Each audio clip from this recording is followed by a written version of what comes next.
Olá, no ar mais um Clipe Eletrônico, o programa que discute os principais acontecimentos da cidade de São Paulo. E hoje aqui para o nosso debate estão os vereadores João Jorge, do PSDB. Olá, vereador, obrigado pela presença mais uma vez. Olá, Felipe, boa tarde. Boa tarde. Boa tarde. Também com a gente aqui o vereador Reis, do PT. Obrigado também, vereador, mais uma vez pela presença. Eu fico muito feliz de estar aqui, quero cumprimentar o meu colega vereador João Jorge, Felipe e todos os seus telespectadores que, obviamente, vão estar nos assistindo nesse clipe. É isso aí, você que está nos assistindo pode participar enviando sua pergunta, seu comentário pelo telefone 011-3396-4944 ou ainda pela nossa transmissão ao vivo no Facebook.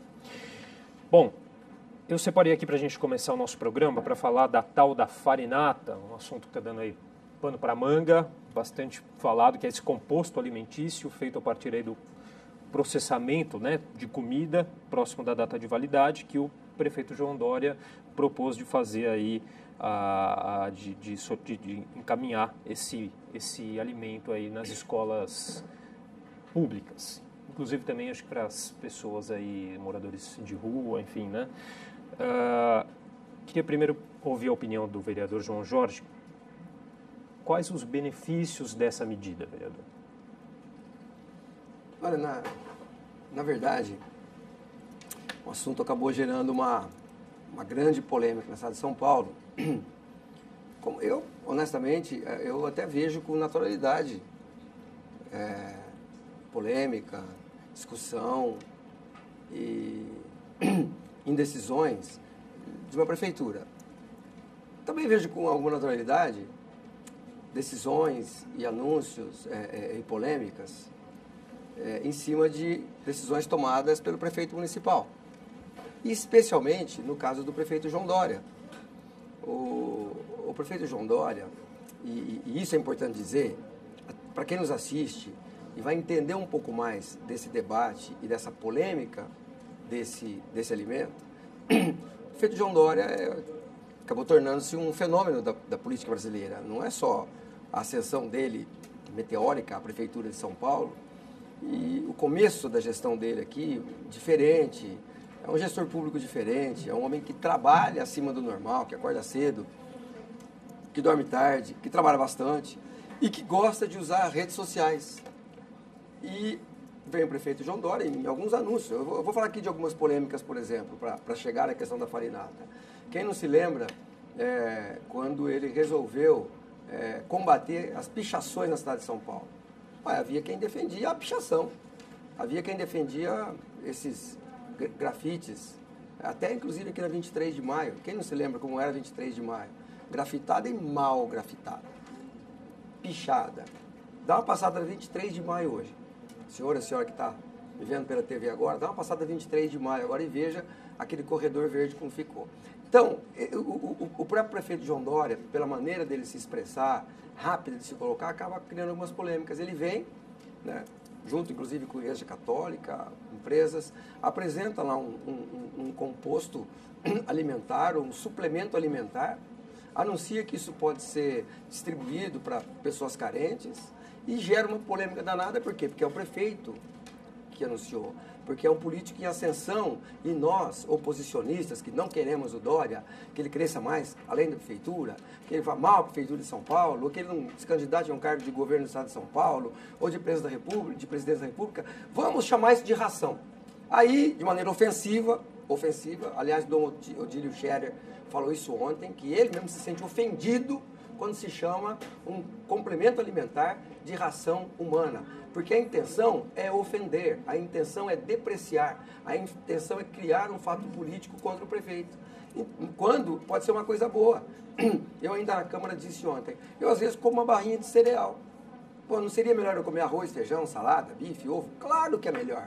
O prefeito João Dória quer substituir arroz, feijão, salada, bife, ovo, macarrão por um composto alimentar? É claro que não. Eu, às vezes, como um chocolatezinho, porque eu preciso me alimentar rapidamente. Eu vou substituir? É claro que não, mas em algum momento a pessoa está passando fome, come alguma coisa. Complemento à comida que é distribuída nas escolas municipais. Aí para escolas. E aí o prefeito agora ainda disse ontem, ele não vai substituir, não tem essa intenção de substituir. Isso é coisa da oposição. Não vai substituir nada. Em algum momento essa farinata que é um alimento feito com alimentos que estavam próximo do vencimento. E aí é que as pessoas se sentem ofendidas. Faltam 2, 3 dias para vencer o alimento. Se você processar esse alimento, se você desidratar esse alimento, como é um leite em pó, quanto tempo dura 1 litro de leite? Esse próprio leite que a gente compra, 3 ou 4 dias tem que ser, joga fora se não consumiu. Tem que ser consumido em 3 ou 4 dias. Quando você compra uma lata de leite em pó, quanto tempo leva? 30, 60, 90 dias. É isso, essa é a intenção do prefeito. É aproveitar uma doação e oferecer para quem precisa. Eu vou passar a palavra para o senhor, vereador, só para explicar melhor aqui. A farinata ela seria feita a partir da doação de alimentos por empresas do ramo alimentício. Ela pode ser processada, liofilizada ou desidratada, né? Essa liofilização implica na desidratação do alimento por meio de um processo que o congela antes de retirar a água de uma câmara de pressão, enfim. Essa medida aí, como a gente já bem falou, teve algumas críticas aí, gerou uma reação aí, inclusive de nutricionistas e chefes de cozinha. O Conselho Regional de Nutrição de São Paulo declarou que o produto fere o direito humano de alimentação adequada. A chefe Janaína Rueda publicou uma carta aberta em que diz que o ato de comer também deve envolver prazer. Bom, enfim, queria ouvir também a colocação do vereador Reis, se acha que a medida tem benefícios, se não, quais as críticas. Por gentileza. Felipe, o problema é o seguinte, a forma como as coisas são apresentadas, né? Ainda não há nem sequer uma estrutura para produzir esse granulado, né? E aí o prefeito ele já anuncia que vai introduzir o granulado na escola, né? Para os estudantes, para os alunos da rede municipal de ensino. E sendo que existem regras, né? Existem regras federais e regras municipais para a questão da alimentação escolar. Ou seja, isso daí ele anunciou como um alimento abençoado, né? Um alimento abençoado. Na realidade, pode-se dizer que é um complemento. É um complemento. A educação, os alunos hoje, eles estão precisando desse complemento?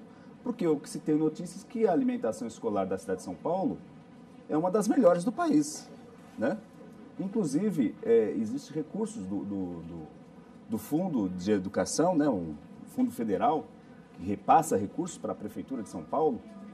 Desses recursos, 30%, isso por lei, é destinado à aquisição de alimentos da agricultura familiar, orgânicos, né? Então, é tudo na busca de uma alimentação saudável. E que até então nós só temos elogio. Agora o prefeito diz que não, que além disso vai introduzir esse complemento. Qual que é a base disso? Qual que é o estudo que tem em que os nutricionistas possam elencar que as crianças que estudam nas escolas públicas municipais têm a necessidade desse granulado?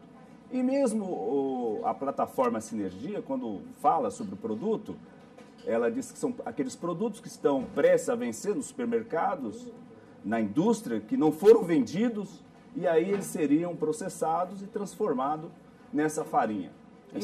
A Sinergia, né? Que é a organização que detém aí a patente. E ela fala, inclusive, de que isso pudesse até ser feito em fundos de supermercados. Está na reportagem. Como que seria isso, né? Porque você vai pegar um alimento, você pega o leite em pó, conforme o vereador João Jorge deu exemplo, ele vem lá, uma tabela lá de nutrientes, ele tem lá o órgão que fiscaliza como que é feito, tem todo um controle sanitário. Agora você imagina que eu vou ter nos supermercados uma usina de processamento de alimentos vencidos e quais são esses alimentos? Quais são esses alimentos? O que foi feito? O que foi colocado? O que foi processado? Essas perguntas não têm respostas ainda e nem quem são os que idealizaram isso tem resposta, porque várias pessoas fizeram perguntas que não foram respondidas, né?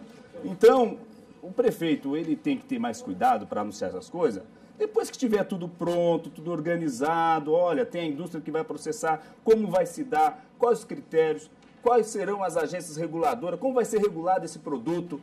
para ter segurança alimentar. Senão eu estou introduzindo, comendo uma coisa que eu não sei o que aconteceu, eu não sei o que tem nela, qual a composição daquilo, as condições que foram processadas, né? Porque isso daí é bom para a indústria, é bom para os supermercados, porque eles têm que destruir aqueles produtos que venceram, que não foram vendidos, e isso custa caro. Não pode colocar à disposição da população. Muitas vezes os supermercados fazem promoções, eu inclusive ontem passei um projeto meu na CCJ, de que os supermercados, ao fazer promoções, ele tem que anexar, ele tem que colocar, né, a data de validade, porque muitas vezes você compra pelo preço que está baixo, mas você está levando um produto que no outro dia não pode ser consumido mais, e a população acaba ficando com esse prejuízo. Então, todas essas questões técnicas não estão respondidas, né? Então, eu estou anunciando uma coisa que eu ainda não tenho controle dela. Isso gera realmente o que o vereador falou, gera toda essa polêmica, essa discussão. Olha, é uma ração e a gente não pode, porque é o Dom Odilo, porque é o Dom Fernando, porque... Gente, as pessoas se corrompem, não é se corrompem financeiramente, se corrompem pela vaidade, se corrompem pelo discurso, se corrompem por, às vezes, ter participação naquele processo, por interesses, né? E muitas vezes aquilo que é vendido para a sociedade, aquela opinião que eu quero formar, nem sempre ela é 100% verdadeira. Então, nós temos que questionar, sim, nós temos que buscar a verdade real de tudo isso que está acontecendo e buscar que haja equilíbrio. Que não pode, o prefeito, tudo ele corre para o Facebook, corre para um celular, começa a falar e publica, né? As coisas não podem ser assim. Nós temos que ter mais cuidado. Temos que ter mais cuidado. Realmente, nós temos o controle do que eu estou falando, realmente, tecnicamente, qual que é o processamento desse produto, como se dá, quais são os produtos que vão fazer a composição, quais os critérios para isso. Essas respostas eu li as várias matérias que falaram e várias perguntas que ainda não têm respostas, nem por aqueles que colocaram esse produto aí na mídia da forma que foi colocado. Bom, tá certo. Bom, deixa eu ressaltar aqui de novo o nosso telefone, 3396-4944, para você mandar a sua pergunta, sua sugestão, seu comentário aqui para a gente, 3396-4944, ou ainda pelo Facebook, na nossa transmissão ao vivo. Vou passar para um próximo tema aqui, um velho conhecido também, assunto recorrente, que são as sacolinhas plásticas, né, dos supermercados, que a partir de agora não poderão mais ser cobradas as sacolinhas que contenham a marca da empresa, né? Essa nova norma aí do PROCON, aqui de São Paulo, PROCON paulistano, foi publicada no Diário Oficial de terça-feira. A medida evita que o consumidor pague por publicidade gratuita dos supermercados. A gente já tem uma lei em vigor, né, de 2015, a lei das sacolinhas, que proíbe os estabelecimentos aqui de São Paulo de distribuir essas sacolinhas plásticas. Em substituição, o comércio adotou o uso das sacolas verdes e cinzas, que são 40% maior, e biodegradáveis. Enfim, a Associação dos Supermercados, a APAS, né, Associação Paulista de Supermercados, que é um prazo maior aí para se adaptar a essa norma, o que não foi atendido até agora pela Justiça. Como que os senhores veem essa questão? Vou começar pelo vereador Reis, João Jorge, fiquem à vontade. Não, eu acho que, mesmo quando houve a lei estabelecendo as sacolinhas biodegradáveis, na minha opinião, não tinha necessidade dos supermercados cobrarem, né? Porque eles já ganham muito dinheiro, e nada mais justo que possam ser embalados, ter os clientes terem os seus produtos embalados. O valor, né, que parte normalmente aí de, acho que 8 centavos, né, por sacolinha. E eles passaram a cobrar sacolinhas, né? A lei não fala nada de cobrança, simplesmente eles acharam que teve um custo a mais e acabaram repassando para o consumidor. O consumidor sempre paga a conta, né? E, obviamente, que eu até brinco, às vezes, quando eu vou a uma loja, que eu compro alguma mercadoria, eles me dão a embalagem com a marca da loja. Eu falo, mas quanto que vocês vão me pagar para eu fazer a propaganda de vocês? Porque eu saio com aquela sacola, né, com o nome da loja e, obviamente, que eu estou fazendo uma propaganda, uma publicidade. Então, está correto os órgãos de defesa do consumidor, o PROCON, né, de que se você está dando uma publicidade àquela marca, que, obviamente, não seja cobrada a sacolinha. Na minha opinião, não deveria cobrar de forma alguma, né? Porque não dá para dizer que o mercado, porque eu estou tendo prejuízo por conta de uma sacolinha que, se ele cobra 8 centavos do contribuinte, do cliente, obviamente ele paga muito menos, né? E muitas vezes os preços são embutidos, né? A gente não pode ter acreditar muito no sistema. Muitas vezes as pessoas colocam o preço lá em cima, depois que está dando um desconto, que na realidade é um desconto fictício, né? Então tem todas essas manobras do mercado para poder vender, e obviamente que os órgãos de defesa do consumidor têm que estar atentos, e nós legisladores também temos que estar atentos, até se for o caso de estar produzindo legislação, muitas vezes fazendo com que aquelas decisões que sejam colocadas por órgãos ou até pelo próprio governo, por portarias, decreto, que perenizem lei para poder ter garantias que realmente os direitos sejam cumpridos aqui em nossa cidade. Em nota, a APAS, né, Associação Paulista de Supermercados, diz que entendia o uso de logotipo como mais uma maneira de rastreabilidade das sacolas, garantindo que sejam cumpridos todos os requisitos técnicos exigidos pela regulamentação. Vereador João Jorge, já está definido como será feita a fiscalização dessa questão? Acho que ainda não, né? Acho que a prefeitura não tem ainda essa informação, não. Mas eu gostaria, Felipe e vereador Reis, de fazer uma observação. Volta um pouco atrás. É claro que a gente voltar à situação anterior das sacolinhas plásticas é um retrocesso. Mas é importante dizer o seguinte, geralmente a sacolinha do supermercado que era e ainda é a grande vilã. Mas pensa comigo, você vai ao supermercado, vereador Reis, faz uma compra, aí você pega um saquinho de arroz ou de sal. O plástico não é biodegradável. Aí você pega uma petzinha, um guaraná, o plástico dela não é biodegradável. Aí você compra um shampoo, um condicionador, um aparelho de barbear, tudo, nada, ou seja, nada é biodegradável. Mas a sacolinha tem que ser. Então, todo aquele componente que vem dentro da sacolinha é o plástico normal, que está por aí, né? Mas a sacolinha tem que ser. Você vai a algumas outras lojas, elas te vendem uma roupa e colocam dentro de uma sacola. Vai no Brás para você ver. É o mesmo tipo de sacolinha que se usava antigamente, mas a do supermercado tem que usar.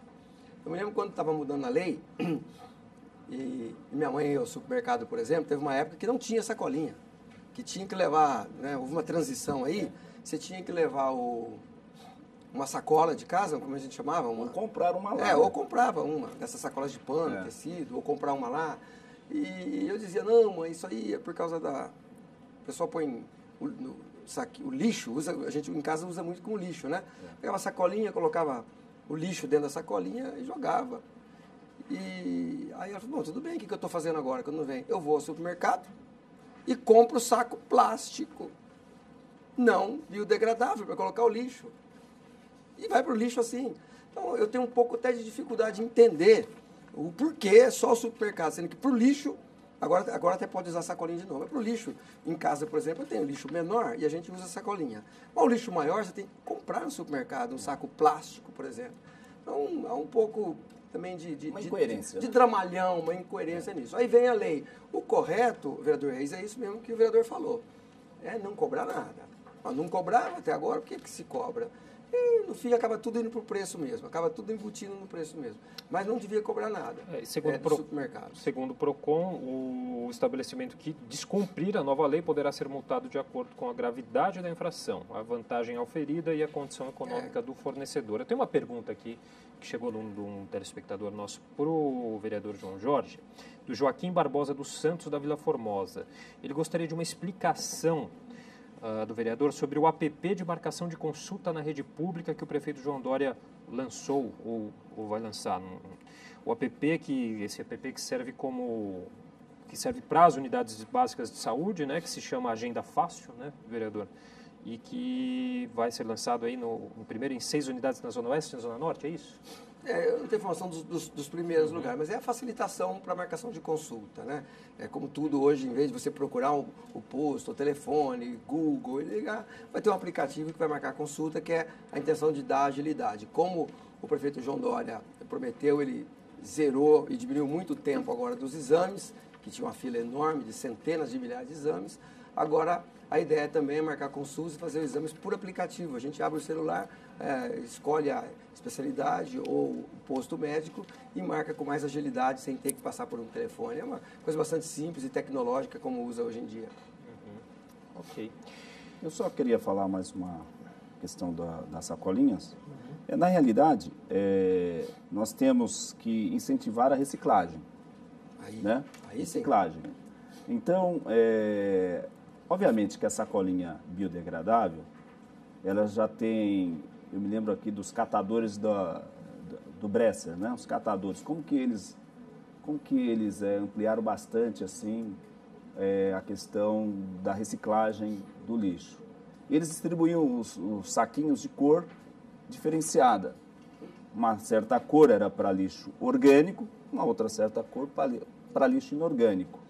O lixo orgânico, a prefeitura passava nos dias de coleta e recolhia, e o lixo inorgânico, que eram os recicláveis, os catadores é que passavam, porque pela cor do saquinho já sabia que aquele lixo ali era inorgânico, né? Então, hoje nós temos usinas de reciclagem na Zona Sul, na Zona Leste. Acho que essas usinas devem se multiplicar, ampliar a coleta seletiva, né? E, obviamente, estimular que as pessoas separem o lixo orgânico do inorgânico. Aí tem cabimento as sacolinhas de cor diferenciada, que a população saiba que aquela coleta que hoje você tem das empresas que coletam lixo, você tem uma estrutura para coletar o lixo inorgânico, né, os recicláveis, né? E aí tem lógica a questão da sacolinha, e tem lógica até porque a sacolinha biodegradável que vai com esse lixo inorgânico, ela obviamente vai se decompor, né, nos aterros, para onde eles levam o lixo hoje, e o lixo inorgânico vão para essas usinas, né? Aí, obviamente, continua o que o vereador falou, né? A maioria dos produtos que você compra é tudo nessas condições. As embalagens não são biodegradáveis, mas tem que ter uma política do governo de estimular cada vez mais que haja reciclagem, que o lixo seja reciclado. Por quê? Porque a sacolinha de plástico, ela levava muito tempo, né, para se decompor nos aterros. E as pessoas jogam na rua e entupia. Muitas vezes aqui nós tínhamos enchentes aqui no centro da cidade, na época de chuva, porque descia aquele monte de plástico, de PET, de sacolas, essas sacolinhas plásticas do supermercado, entupia toda a rede de captação de água aqui da Praça da Bandeira, e a água subia muito, né? Eu me lembro que eu conversei uma vez com o André Matarazzo, que anteriormente era do seu partido, e ele foi secretário aqui das subprefeituras, né? E ele narrando para mim o cuidado que eles tinham no período de chuva para fazer toda a limpeza, recolhendo as sacolas do lixo, porque descia tudo lá de cima da Avenida Paulista, descia tudo para cá. Bom, vamos mudar de assunto. A gente tem uma notícia aqui do portal G1, saiu também no SP2, segunda edição, na TV Globo ontem. A seguinte notícia: terreno abandonado na zona sul de São Paulo viram a nova Cracolândia, uma área que fica entre a Avenida Washington Luiz e a Rua Estevão Baião, ao lado de uma obra do Estado onde são erguidos prédios para moradias populares. A área pertence à Companhia de Desenvolvimento Habitacional e Urbano, do Governo do Estado, e ficou abandonada depois que uma favela pegou fogo há 3 anos. Quer dizer, uma região ali que está largada, entre aspas, ali há 3 anos já. Segundo a Secretaria Estadual de Habitação, o empreendimento está em fase final de projeto e deverá ser licitado no primeiro semestre do ano que vem. De acordo ainda com a pasta, a área conta com vigilância particular, que é orientada a solicitar reforços em caso de necessidade, incluindo o apoio da polícia. Fato é que a reportagem citada mostrou ontem aí consumidores de drogas, pessoas ali com cachimbo, fumando crack, enfim, aí classificada como a nova Cracolândia. Uma questão complicadíssima, né, vereador? Na verdade, se o vereador Reis me permite iniciar por aí, depois até é bom que o vereador fale, o vereador é da Zona Sul também, certamente talvez até conheça aquela região, aquele local específico. Mas esse é o drama das drogas. Esse é o drama das drogas. Não é fácil o combate ao uso de drogas, especialmente dessa droga que é quase que fatal, terrível, que é a questão do crack. E essa é uma questão de defesa natural de dois interesses. O usuário, ele busca outro usuário também. Quando ele tem dificuldade ao acesso à droga, ele busca o outro usuário também para ver se compartilha de alguma maneira a droga que tem ou até mesmo o acesso à droga. Você viu aqui o drama que é, a dificuldade que é combater a Cracolândia aqui no centro. Uma questão de mais de 20 anos aqui. Aí você tira de um lugar, acaba, especialmente aquele lugar tradicional ali de mais de 20 anos, acabou. Mas eles correm para a Praça Princesa Isabel, você combate, eles correm para a Estação da Luz, para outro local, ou vai se dividindo. O poder público consegue tratar algumas entidades, algumas igrejas, dessas clínicas terapêuticas, comunidades terapêuticas, vem buscar e leva, mas outros vão entrando na droga e outros passam por um período de tratamento e voltam. Não é fácil, é um drama que a sociedade vive. Importante que as autoridades se organizem, né, que o poder público realmente esteja organizado em suas várias esferas, a sociedade como um todo, para fazer esse combate, que não é coisa só do prefeito, ou só do governador, ou só da polícia. E, finalmente, sobre essa questão ainda da Zona Sul. A Zona Sul é porque houve a reportagem, mas é claro que há outros pontos e outras mini cracolândias e outros pontos de encontro de usuários para facilitação também do traficante, porque o traficante também prefere isso. Porque essa droga é uma droga barata. Então, para vender um aqui, um ali é mais complicado. Quando você concentra o usuário num lugar só, facilita a vida do traficante também. Aí, também, além de ser uma questão social, de saúde pública, né, da sociedade, de família, também uma questão de polícia. É importante que todos os órgãos governamentais estejam, né, que tratam do assunto, estejam em consonância, unidos, conversando para fazer esse combate à droga na cidade de São Paulo, que é um drama que, infelizmente, não é só nosso, na cidade de São Paulo. As cidades pequenas hoje também, lamentavelmente, estão sofrendo com isso. O vereador Reis, que também já cansou de comentar sobre esse assunto aqui, mas, infelizmente, a gente tem que continuar falando. Né? Na realidade, nós temos várias cracolândias, né? Várias. Inclusive, até aqui, já tivemos aqui em frente, na praça aqui que tem várias pessoas fazendo uso de entorpecentes. E esse local é uma obra da prefeitura.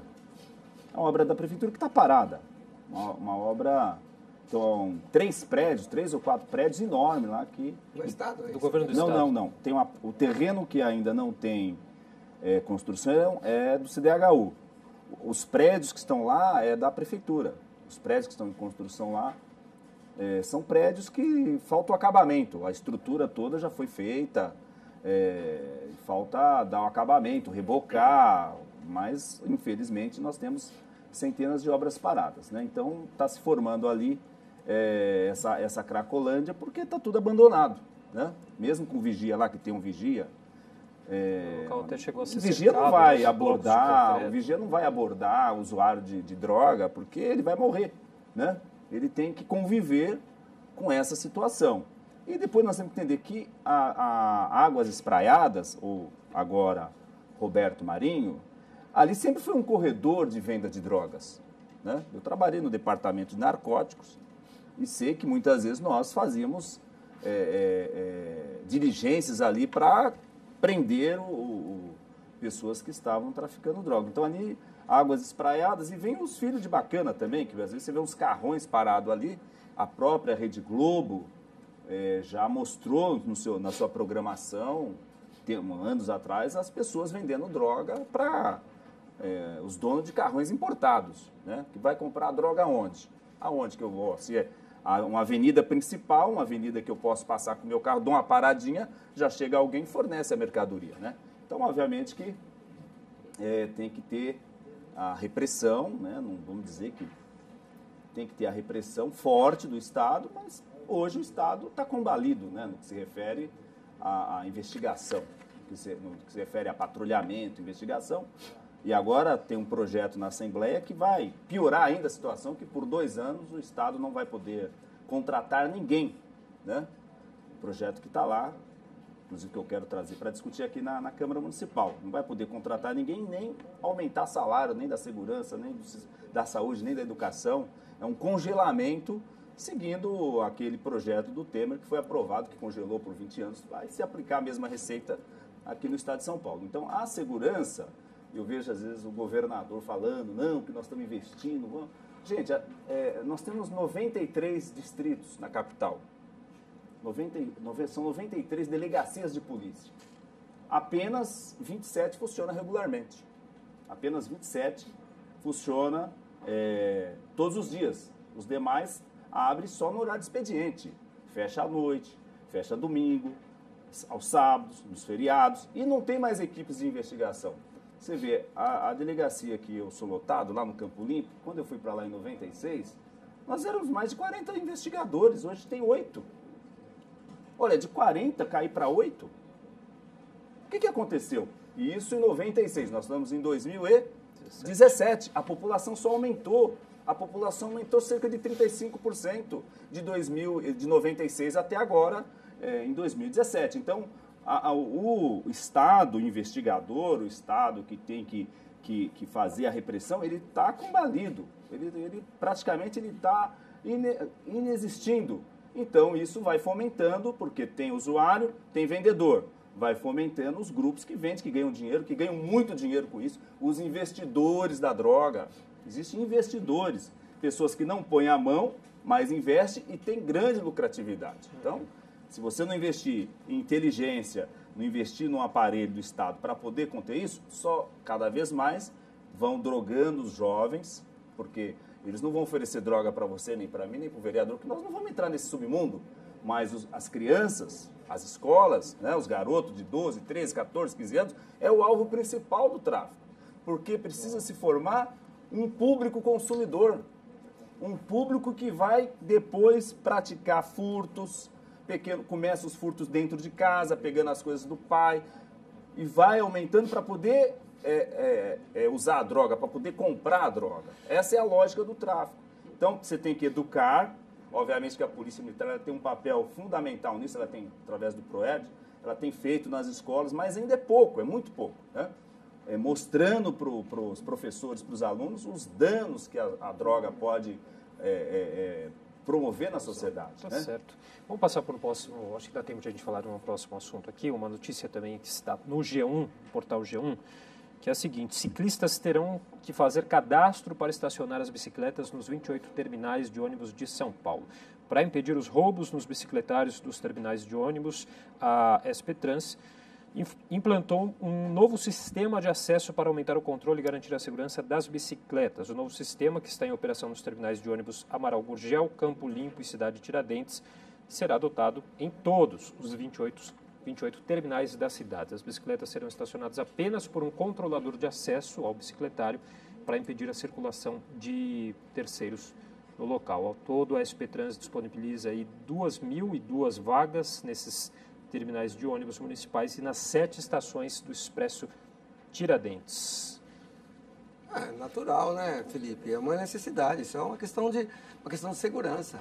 A bicicleta, às vezes, para aquele usuário, é o bem dele, de locomoção, né? Tem muita gente que prefere, aí é uma outra assunto, a gente pode discutir um pouquinho essa situação da bicicleta em São Paulo. Tem muita gente que prefere usar a bicicleta como meio de transporte. Tem outros que precisam usar a bicicleta como meio de transporte, que é o meio dele, às vezes quer ganhar pouco, precisa economizar, né, a passagem do ônibus, do metrô, e muitos vão até, às vezes evitam um ônibus, evitam um trajeto, sim. Às vezes chega mais rápido de bicicleta do que de ônibus, e é tudo para ele aquela bicicleta. E há muito roubo, eu sempre ouvi isso, eu trabalhei na MTU, eu venho dessa área de mobilidade urbana, e eu me lembro das reclamações, olha, e embora os nossos da MTU tinha sempre uma pessoa guardando lá, mas esse tipo de controle hoje da SP Trans é ótimo, porque antigamente era assim, funciona assim, põe a bicicleta lá, à tarde você volta a pegar a sua bicicleta. Às vezes você tranca a sua bicicleta, às vezes não tranca, às vezes mesmo trancada a bicicleta, com cadeado, com uma corrente, há sempre alguém que quer roubar aquela bicicleta e que dá um jeito de levar, né? Agora não, agora o controle é assim, uma pessoa vai controlar. É como um guarda-volume numa rodoviária, no aeroporto, num parque, né? Num hotel, que você deixa sua mala, você deixa o seu bem, ele te dá um cartão, coloca lá um número na bicicleta, você leva o número, final do dia, quando você volta, apresenta o seu cartão, bate com o da bicicleta e entrega. É algo bem simples e necessário. O que a gente precisa é incentivar mais. não só a SP Trans, como metrô, como a MTU, que no caso eu trabalhei lá, todos os terminais e estações deviam ter os tais bicicletários. Essa sim é uma boa maneira de incentivar o crescimento do uso da bicicleta como meio de transporte, que eu apoio, que eu defendo, que eu acho interessantíssimo. Aí sim, havendo maior demanda, a gente faz boas ciclovias, né? Todos sabem, eu combato ferozmente, com bastante vigor, o modelo implantado pela administração anterior do governo Haddad das ciclovias em São Paulo. Foi feito de qualquer maneira. Isso é ruim. Isso, inclusive, acaba comprometendo a boa imagem da bicicleta e dos ciclistas. Tanto que a gente pede uma revisão, que permaneçam aquelas ciclovias que são boas, seguras e que são usadas. Essa sim. E incentive o uso da bicicleta e tenhamos depois, no futuro, até mais ciclovias na cidade de São Paulo. Eu acho legal. Acho legal que dá segurança ao usuário, né? E espero que o prefeito implante o projeto, inclusive, que eu aprovei aqui na Câmara, né? Que é a integração da bicicleta com o ônibus, né? Na realidade, o projeto prevê que as bicicletas sejam públicas, né? A concessionária, a detentora aí do contrato com a prefeitura, possam promover os bicicletários nos bairros e esses usem, acionando com bilhete único, né? Com bilhete único, vai lá, acessa a bicicleta, vai até o terminal, deixa a bicicleta lá, pega o ônibus, vai embora, com o metrô, com o trem, ou seja, fazer com que cada vez mais a bicicleta seja utilizada para pequenos trajetos, porque a cidade é muito grande. Você imagina uma pessoa que mora lá em Itaquera, vir de bicicleta até o centro, não tem condições, né? Agora, ela pegar a bicicleta lá no bairro onde ela mora, pega a bicicleta, vai até o terminal de ônibus, deixa a bicicleta lá, ou vai até o metrô, que está chegando o monotrilho lá em São Mateus, né? Então, vai até o metrô, aí deixa a bicicleta, pega o metrô, volta, ela vai, o tempo que ela fica esperando o ônibus, às vezes 15 minutos ali, ela já chegou no terminal, né? Porque você pega o ônibus no bairro e faz a baldeação lá no terminal, aí pega o outro, que a ideia é o sistema alimentador, o sistema estrutural, aí pega o ônibus lá no biarticulado para vir até o centro. Então, que a prefeitura possa realmente implantar mais rápido, né? Que as coisas são muito lentas em São Paulo. As coisas aqui, a gente aprova a lei aqui, às vezes leva 1 ano, 2, 3 para implementarem, né? É uma lentidão incrível. E, obviamente, que esses usuários hoje que vão com as suas bicicletas, realmente tem que ter uma segurança. Porque o roubo à bicicleta aumentou muito também, viu? Nós estamos falando de segurança pública, porque tudo, né? Tudo tem a ver com a segurança, né? Até a saúde pública tem a ver com a segurança. Muitas vezes os médicos não querem trabalhar na periferia porque não tem segurança, né? Então a segurança é importantíssima. Então as pessoas querem usar a bicicleta. Outro dia eu encontrei ali uma ciclovia muito bem feita na gestão do Haddad, né?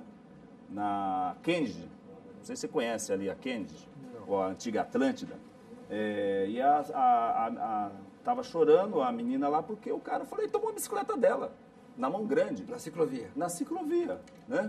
Foi lá e tomou a bicicleta dela e foi embora. E ela ficou lá chorando, ameaçou. Quer dizer, causa trauma aquelas pessoas que querem usar a bicicleta, que querem ter seu celular. Você não pode usar um celular, você não pode usar um ônibus porque está lá o cara fazendo atos obscenos dentro do ônibus. Quer dizer, é uma situação. A cidade está muito complicada. Então precisa sim investir mais na segurança para as pessoas terem mais tranquilidade no seu dia a dia. Bom, acho que ainda dá tempo rapidinho aqui de a gente comentar sobre uma última notícia.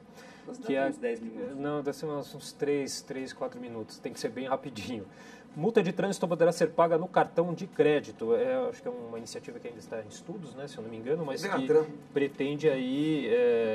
Excelente, vai poder ser pago em cartão de crédito, em parcelas mensais, também cartões de débito, também à vista, enfim, são as formas aí de pagamento previstas em uma resolução do CONTRAN.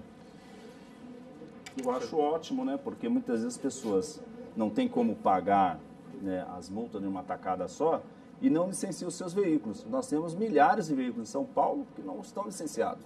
Por que não estão licenciados? Porque o camarada entrou em dificuldade financeira, não consegue pagar as multas, não consegue pagar o IPVA. Então, se você puder facilitar isso, né, esse parcelamento, quer dizer, eu não posso pagar de uma vez, mas se posso pagar em 3, em 4, em 5, em 6 pagamentos, nós vamos tirar muitos veículos que hoje estão na ilegalidade, que estão circulando na cidade, quando por lei não, de forma alguma, deveria estar circulando, porque não estão licenciados. Por que não estão licenciados? Porque tem multas e o dono do carro não tem dinheiro para pagar. Chega lá R$1.000, R$2.000, R$3.000. Então, se ele puder parcelar, e até aqui nós já discutimos na Câmara também de ter, quando fizeram o PPI, de que pudesse colocar as multas do IPVA, mas são coisas que muitas vezes, por exemplo, tem multas que são do Estado, tem multas que são da União, nem todas as multas são do município, né? O próprio IPVA é um imposto estadual, em que pese que 50% da receita é repassada ao município, mas é um imposto do Estado. Vou passar a palavra para o vereador João Jorge também fazer um breve comentário. Eu acho que o vereador Reis fez um bom comentário, até porque quando chega a época de licenciar o carro, de vender o carro, você vai pagar multa, tem aquele pacote de multa, pagar tudo de uma vez. Então é melhor que vai pagando ao longo do ano. O ideal é que se multasse menos, né, vereador Reis? Essa é a verdade. E que se cometesse menos infração. Não, as duas coisas. Porque se multa, as duas coisas. Infração. Não, eu entendo. Eu entendo muitas vezes quando eu falo assim, em fim de indústria de multa, em diminuir as multas, as pessoas dizem assim, mas o motorista tem que ter consciência e não cometer a infração. Mas a verdade é que é um radar a cada esquina, um radar em cada esquina. Essa administração diminuiu um pouco o volume de multas, tem diminuído.